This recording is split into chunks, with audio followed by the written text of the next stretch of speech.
ಎಲ್ಲರಿಗೂ ಸ್ವಾಗತ.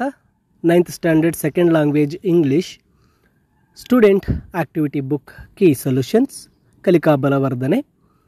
ನೀವಿನ್ನೂ ನನ್ನ ಲರ್ನ್ ಈಸಿಲಿ ಚಾನಲ್ಗೆ ಸಬ್ಸ್ಕ್ರೈಬ್ ಮಾಡಿಕೊಳ್ಳದೇ ಇದ್ದಲ್ಲಿ ಕೂಡಲೇ ಸಬ್ಸ್ಕ್ರೈಬ್ ಮಾಡಿ ಹಾಗೂ ಬೆಲ್ ಐಕನನ್ನು ಪ್ರೆಸ್ ಮಾಡಿ ಆಲ್ ನೋಟಿಫಿಕೇಷನ್ ಆನ್ ಮಾಡ್ಕೊಳ್ಳಿ. ಮತ್ತು ಲರ್ನ್ ಈಸಿಲಿ ಚಾನಲ್ನಲ್ಲಿ ಪಬ್ಲಿಷ್ ಆಗ್ತಕ್ಕಂಥ ಯಾವುದೇ ವಿಡಿಯೋಗಳನ್ನು ಮಿಸ್ ಮಾಡ್ಕೋಬೇಡಿ ಅಂತ ತಿಳಿಸುತ್ತಾ, ಯೂನಿಟ್ ನಂಬರ್ 5ಗೆ ಬಂದಾಗ learning outcome infers, interpret, analysis and critically evaluates different textual and non textual materials ಅಂತ. ಇಲ್ಲಿ ಪಿಕ್ಚರ್ಸ್ ಆಗ್ಬೋದು ಅಥವಾ ಟೆಕ್ಸ್ಟ್ ಆಗ್ಬೋದು, ಓದಿ ಅದನ್ನು ನಾವು ಸರಿಯಾಗಿ ಅರ್ಥ ಮಾಡ್ಕೊಳ್ತೀವಿ ಅಂತಕ್ಕಂತಹ ಒಂದು ಲರ್ನಿಂಗ್ ಔಟ್ಕಮ್ ಯೂನಿಟ್ 5ಅಲ್ಲಿ. ಇಲ್ಲಿ ಒಂದು ಮೆನ್ಯೂವನ್ನು ಕೊಟ್ಟಿದೆ. ಇದು ಹೋಟೆಲ್ ಅಥವಾ ರೆಸ್ಟೋರೆಂಟ್ ಮೆನ್ಯೂ. ಆ ಮೆನ್ಯೂವನ್ನು ಓದ್ಕೊಂಡು ನಾವು ಕೆಳಗಡೆ ಇರತಕ್ಕಂಥ ಒಂದು ಕ್ವಶನ್ಸ್ಗೆ ಆನ್ಸರ್ ಮಾಡಬೇಕು.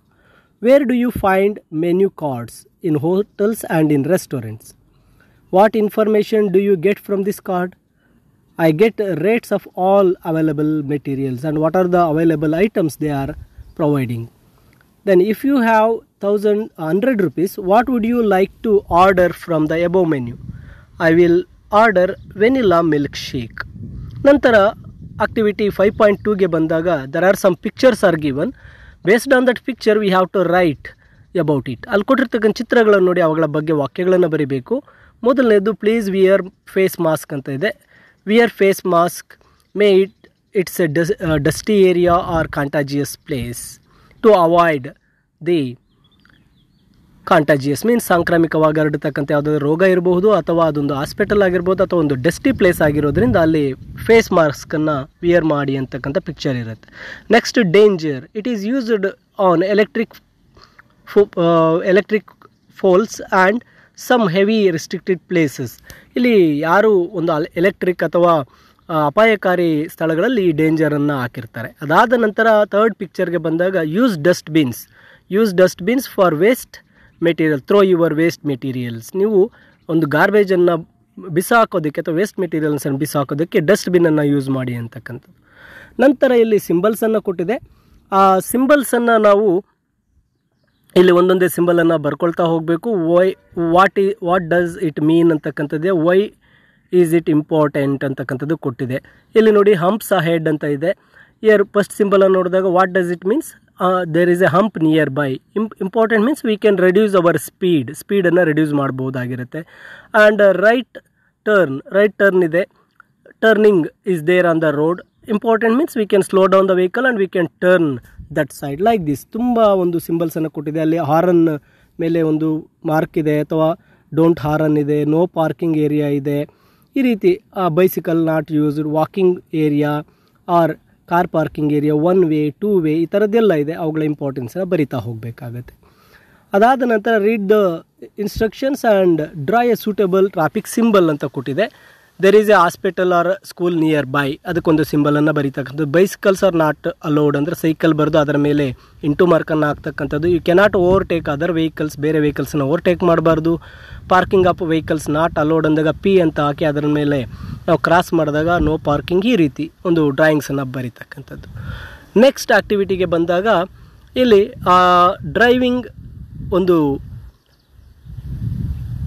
ಡ್ರೈವಿಂಗ್ಗೆ ಸಂಬಂಧಿಸಿರ್ತಕ್ಕಂತಹ ಹೆಲ್ಮೆಟ್ ಫೈನ್ ಅಥವಾ ಡ್ರೈವಿಂಗ್ ಮೈನರ್ ಫೈನ್ ಅಥವಾ ಇದು ಬಂದಿದೆ ಲೈಸೆನ್ಸ್ ಇಲ್ಲದೆ ಇದ್ದಾಗ ಆಗ್ತಕ್ಕಂಥ ಫೈನ್ ಆಗಿರ್ಬೋದು. ನೋ ಪಾರ್ಕಿಂಗ್ ವೆಹಿಕಲ್ಸ್ಗೆ ಎಷ್ಟು ಫೈನ್ ಆಗ್ತಾರೆ ಎಲ್ಲ ಲಿಸ್ಟ್ ಕೊಟ್ಟಿದೆ. ಆ ಲಿಸ್ಟನ್ನು ನೋಡಿದ ನಂತರ ಕ್ವಶನ್ಸ್ಗೆ ಆನ್ಸರ್ ಮಾಡಬೇಕಾಗುತ್ತೆ. What is the punishment given to minors for driving vehicles? It is 12,000 fine or may be 6 months of imprisonment.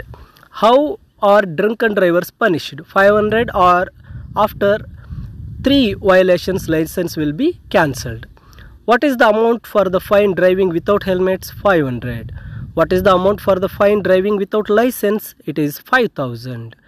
If Ashok is a bus driver who forgot to carry his driving license, if he caught by the traffic police, what would be the penalty he has to pay? It is 5,000.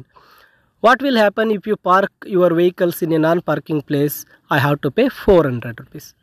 Next ಬರ್ತಕ್ಕಂಥ ಒಂದು ಚಿತ್ರವನ್ನು ನೋಡಿದಾಗ it is a child labour ಚಿತ್ರ ಕೊಟ್ಟಿದ್ದಾರೆ. ಅದಕ್ಕೆ ಸಂಬಂಧಿಸಿರ್ತಕ್ಕಂಥ questions.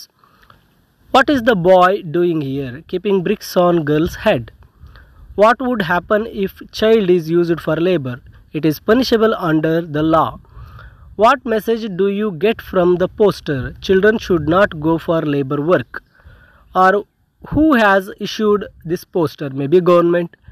Next, do you know the age for compulsory education for children according to the Right to Education Act? It is 6 to 14 years is compulsory education. Then, do you agree with the statement child should not be used for labor? Justify your answer. Yes, I agree, because children must go to school, should not for work, because their age is very limited. Next, activity is, it is a graph is given for Olympics 2012. We have to write the table which country has the number of medals, total gold, silver and bronze. ಅಲ್ಲಿ 2012ರ ಒಲಿಂಪಿಕ್ಸ್ಗೆ ಸಂಬಂಧಿಸಿರ್ತಕ್ಕಂಥ ಒಂದು medals ಒಂದು ಚಾರ್ಟನ್ನು ಕೊಟ್ಟಿದೆ. ಅದನ್ನು ನೋಡಿ, bar ಚಾರ್ಟನ್ನು ನೋಡಿ ನಾವೇನು ಮಾಡಬೇಕು, ಯಾವ ಕಂಟ್ರಿ ಎಷ್ಟು ಟೋಟಲ್ ಪ್ರೈಸ್ ಒಂದು ಎಷ್ಟು ಗಳಿಸಿದೆ, ಗೋಲ್ಡ್ ಎಷ್ಟು, ಸಿಲ್ವರ್ ಎಷ್ಟು, ಬ್ರಾನ್ಸ್ ಎಷ್ಟು ಅನ್ನೋಣ ಬರಿಬೇಕು. And answer the following questions also. ಇಲ್ಲಿ ನೋಡಿದಾಗ which country has own the highest number of gold medals? It is America. In which year was the above Olympics games held? It is 2012. Which are the 3 types of medals awarded? Gold, silver and bronze. Which country has won highest number of bronze? Russia. And does India is participated in this Olympics? No, the list is not given here. And name any 4 games played on Olympics: swimming, running, long jump, tennis, like this. Name any 3 players represented India in Olympics 2012. ಈ ಕ್ವಶನ್ಸ್ಗೆ answer ಮಾಡಬೇಕಾಗುತ್ತೆ. Next, the poster is given. ಆ ಪೋಸ್ಟರನ್ನು ನೋಡಿಕೊಂಡು ಅದಕ್ಕೆ ಆನ್ಸರ್ಸನ್ನು ಬರೀಬೇಕಾಗತ್ತೆ. Here what is there on sale? It is a book sale. Is the discount offered on all the items? How much is the discount provided? Discount is offered for 80% on selected books. And ಇಲ್ಲಿ third question ಇದೆ, where is the sale held ಅಂತ ಕೊಟ್ಟಿದೆ. ಅಲ್ಲಿ book ಶಾಪ್ನ ಒಂದು ಹೆಸರನ್ನು ಕೊಟ್ಟಿಲ್ಲ. How many days will sale held? 6 days from 19 to 25. When is the World Book Day? It is 23rd April. Can you guess some the types of books sold for school children in the book shop? It is notebooks, textbooks, table books, like that, practical books. Next, do you love reading? What type of books do you like to buy? Yes, I like reading. I like novels and story books. ಅದಾದ ನಂತರ weekly magazines, monthly magazines ಮತ್ತು yearly magazines ಹೆಸರುಗಳನ್ನು ಬರೆಯೋದಕ್ಕೆ ಕೊಟ್ಟಿದ್ದಾರೆ. You have to write them. Then name any 3 story books, comics you have read. Birbal, Panchatantra, Balamangala, like this. Think and write about reading as a hobby. Reading gives us a knowledge. Reading gives us a pleasure. If you have a reading habit, you will get a good information. And reading books also help you to increase your vocabulary, like that. Then next activity 5.7ಗೆ ಬಂದಾಗ India ಮ್ಯಾಪನ್ನು ಕೊಟ್ಟಿದೆ. ಅಲ್ಲಿ some answers, some questions are given based on the map. Which are the neighboring states of Karnataka? Andhra, Goa, Kerala, Tamil Nadu, Maharashtra. Which sea lies to the west of India? It is the Arabian Sea. Which is the largest state of India? Rajasthan. Name any neighboring countries of India: Sri Lanka, China, Pakistan, Nepal, Bhutan, Bangladesh. Which is the capital city of India? It is Delhi. Next activity, read a story and write it. Here the Pinky, a pretty girl story is given. Here we have to write the below activities describing words for Pinky. ಅಲ್ಲಿ ಪಿಂಕಿಯನ್ನು describe ಮಾಡಿರ್ತಕ್ಕಂಥ words ಸ್ಟೋರಿಯಲ್ಲಿದೆ. Smart, beautiful, pretty, loving, kind and sweet. ಅದಾದ ನಂತರ table is given.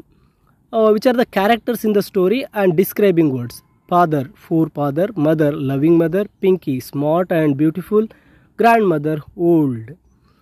Then after that here it is given a story to complete while the Pinky returning back ಅಂತ ಕೊಟ್ಟಿದೆ. ಬರಬೇಕಾದ್ರೆ ಆ ಪಿಂಕಿ ಯಾವ ರೀತಿ ಆ ವಿಲೇಜಲ್ಲಿ ಯಾರನ್ನ ಮೀಟ್ ಮಾಡ್ಕೊಂಡು ಬರ್ತಾಳೆ ಅಂತಕ್ಕಂಥದ್ದಕ್ಕೆ ನಾವು ಸ್ಟೋರಿ ಇಮ್ಯಾಜಿನ್ ಮಾಡ್ಕೊಂಡು ಸ್ಟೋರಿಯನ್ನು ಕಂಪ್ಲೀಟ್ ಮಾಡಬೇಕಾಗುತ್ತೆ. So Pinki started journey to the village back. On the way she saw green trees, then flowing river and animals, fishes in the river and flying birds. At last she reached her granny house, Granny was surprised, and Granny told stories to Pinky, and Granny prepared sweets for Pinky. And she enjoyed playing with the children in the village. She spent days happily, and the next day she returned home, remembering the days happily she spent in the Granny's house. Like this, ನೀವು ಆ ಒಂದು imagine ಮಾಡಿಕೊಂಡು ಆ ಒಂದು ಸ್ಟೋರಿಯನ್ನು ಬರೀಬೇಕಾಗುತ್ತೆ. Next write the phrases for the descriptions given below ಅಂತ ಇದೆ. A chair made out of plastic chair. A box is used for posting letters, post box. One who teaches language teacher. A train which transports goods train. A station where train stops, railway station. Then ಅದಾದ ನಂತರ ಇಲ್ಲಿ ಕೆಲವು describing words ಇದೆ.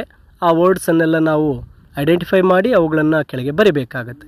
And next it is given a poem my mother by Anna tailor.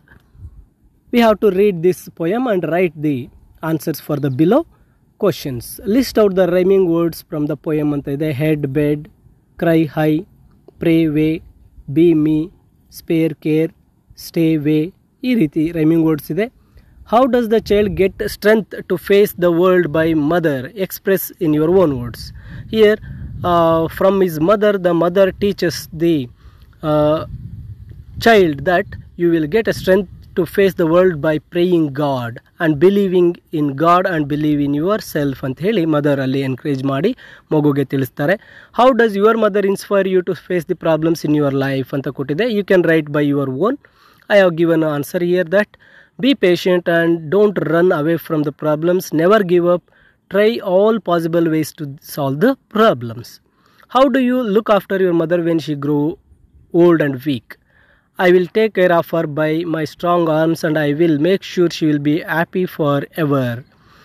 And read the last stanza of the poem and again express your views about poet's love towards his mother. Here the poet loves his mother that when she grew old, he said that he used his strong healthy arms to save her and to protect her. And next activity is given Cinquain. Here the title is given. We have to make a simple one. First one I made the tree, tall and strong, gives breeze and shade, helpful and gives shelter. Like that we have to write one more. Mother, kind, caring, loving, smiling and helping. She is a God on earth. After that the next activity is given Birbal and Akbar story. ಇಲ್ಲಿ ಒಂದು ಬೀರ್ಬಲ್ ಮತ್ತು ಅಕ್ಬರ್ನ story ಕೊಟ್ಟಿದೆ. ಇಲ್ಲಿ ಅಕ್ಬರ್ಗೆ ನಿದ್ದೆ ಬರದೇ ಇದ್ದಾಗ ಆಸ್ಥಾನದ ಮಂತ್ರಿಗಳನ್ನು ಕರೆದು ಕತೆಗಳನ್ನು ಹೇಳಿ ನಿದ್ರೆ ಮಾಡಿಸುವಂತೆ ಒಂದು ಪ್ಲ್ಯಾನ್ ಮಾಡಿಸ್ತಾನೆ. ಆದರೆ ಅಕ್ಬರ್ಗೆ ಅವರು ಹೇಳ್ತಕ್ಕಂಥ ಕತೆಗಳಿಂದ ನಿದ್ದೆ ಬರೋದಿಲ್ಲ. ಕೊನೆಗೆ ಬೀರ್ಬಲ್ನನ್ನೇ ಕತೆ ಹೇಳಲು ಕರೆದುಕೊಂಡು ಹೋಗ್ತಾನೆ. The dialogues are given. ಈ ಬೀರ್ಬಲ್ ಅಕ್ಬರ್ನಿಗೆ ಕತೆ ಹೇಳಲು ಹೋದಾಗ ಬೀರ್ಬಲ್ ಏನು ಮಾಡ್ತಾನೆ, ಒಬ್ಬ ಫಾರ್ಮರ್ ಬಳಿ ಕಾಳುಗಳಿತ್ತು. ಅಲ್ಲಿ ದಿನವೂ ಪಕ್ಷಿಗಳು ಬಂದು ಕಾಳುಗಳನ್ನು ತಿಂತಾಯಿತ್ತು. ಅದಕ್ಕೆ ಆ ಫಾರ್ಮರ್ ಏನು ಮಾಡ್ದ, ಅವುಗಳನ್ನೆಲ್ಲವನ್ನು ಒಂದು ಬಾಕ್ಸಲ್ಲಿ ಹಾಕಿಟ್ಟ. ಆಗ ಒಂದು ಪಕ್ಷಿ ಬಂತು, ಒಂದು ಕಾಳನ್ನು ತೆಗೆದುಕೊಂಡೋಯ್ತು. ಎರಡನೇ ಪಕ್ಷಿ ಬಂತು, ಎರಡನೇ ಕಾಳು. ಮೂರನೇ ಪಕ್ಷಿ ಬಂತು, ಮೂರನೇ ಕಾಳು ಅಂತ ಹೇಳ್ತಾ ಇರ್ತಾನೆ. ಇದನ್ನು ಕೇಳಿದಾಗ ಅಕ್ಬರ್ ಪ್ರತಿ ಸಾರಿ ನೆಕ್ಸ್ಟ್ ಅಂತ ಇರ್ತಾನೆ. ಆದರೆ ಆ ಪಕ್ಷಿಗಳು 1, 2, 3, 4 ಅಂತ ಹೇಳಿದಾಗ ನೆಕ್ಸ್ಟ್ ಅಂದಾಗ ಮತ್ತೆ 4ನೇ ಪಕ್ಷಿ, ನೆಕ್ಸ್ಟ್ ಅಂದಾಗ ಮತ್ತೆ 5ನೇ ಪಕ್ಷಿ ಅಂದಾಗ ಅಕ್ಬರ್ಗೆ ಇರಿಟೇಟ್ ಆಗುತ್ತೆ. ಇನ್ನು ಎಷ್ಟು ಪಕ್ಷಿ ಉಳಿದಿದೆ ಅಂದರೆ ಆಗ ಬೀರ್ಬಲ್ ಹೇಳ್ತಾನೆ, ಇನ್ನೂ 500 ಪಕ್ಷಿ ಉಳಿದಿದೆ ಅಂದಾಗ ಅಕ್ಬರ್ ಹೇಳ್ತಾನೆ, ಸಾಕು ನೀನು ಕತೆ ಹೇಳಿದ್ದು, 500 ಪಕ್ಷಿ ಬಂತು ಎತ್ಕೊಂಡು ಹೋಗು ಅಂತ ಹೇಳೋಷ್ಟರಲ್ಲಿ ನನ್ನ ನಿದ್ದೆ ಹಾಳಾಗುತ್ತೆ, ನೀನು ಹೋಗು, ನಾನು ಮಲಗ್ತೇನೆ ಅಂತ ಅಕ್ಬರ್ ಬೀರ್ಬಲ್ಗೆ ಹೇಳ್ತಾನೆ. ಸೊ ಈ ಕಥೆಯನ್ನೆಲ್ಲ ಕೊಟ್ಟಿದೆ. ಅದಕ್ಕೆ ಸಂಬಂಧಿಸಿರ್ತಕ್ಕಂಥ ಕ್ವಶನ್ ಆನ್ಸರ್ಸ್ ಈ ರೀತಿ ಇದೆ. Who are the main characters in the drama? That is Birbal and Akbar. ನಾವು write it as a story in your own words. ಇಲ್ಲಿ ಸಣ್ಣದಾಗಿ ಅದರ ಸ್ಟೋರಿಯನ್ನು ಕೊಟ್ಟಿದ್ದೇನೆ. If you are Birbal, how would you have convinced him to sleep peacefully? I would have said the same story till the morning. And what do you think about Birbal? Was he really clever? Yes, Birbal was very clever because many stories he solved the problems very cleverly. Do you know any other stories of Akbar and Birbal? Yes, I know many stories of Akbar and Birbal. You can write a story there. Okay, see, idu 9th standard ಇಂಗ್ಲೀಷ್ನ unit number 5 student activity book activities key solutions. ಇನ್ನು ಮುಂದಿನ ವಿಡಿಯೋಗಳಲ್ಲಿ ಈ ಒಂದು 9th English ಹಾಗೂ ಎಲ್ಲ 10th ಸಂಬಂಧಿಸಿರ್ತಕ್ಕಂತಹ ಗ್ರಾಮರ್ಗೆ ಸಂಬಂಧಿಸಿರ್ತಕ್ಕಂಥ ಎಲ್ಲ ವಿಡಿಯೋಗಳು ಬರ್ತಾ ಇರುತ್ತೆ. ನೀವು ಯಾವುದೇ ವಿಡಿಯೋನ ಮಿಸ್ ಬಾರದು ಅಂದಲ್ಲಿ ಕೂಡಲೇ ಈ ಒಂದು ಲರ್ನ್ ಈಸಿಲಿ ಚಾನಲ್ಗೆ ಸಬ್ಸ್ಕ್ರೈಬ್ ಮಾಡಿ, ಬೆಲ್ ಐಕನನ್ನು ಪ್ರೆಸ್ ಮಾಡಿ, ಆಲ್ ನೋಟಿಫಿಕೇಷನನ್ನು ಆನ್ ಮಾಡ್ಕೊಳ್ಳಿ. ಯಾವುದೇ ವಿಡಿಯೋನ ಮಿಸ್ ಮಾಡ್ಕೋಬೇಡಿ ಅಂತ ತಿಳಿಸುತ್ತಾ ಎಲ್ಲರಿಗೂ ಧನ್ಯವಾದಗಳು.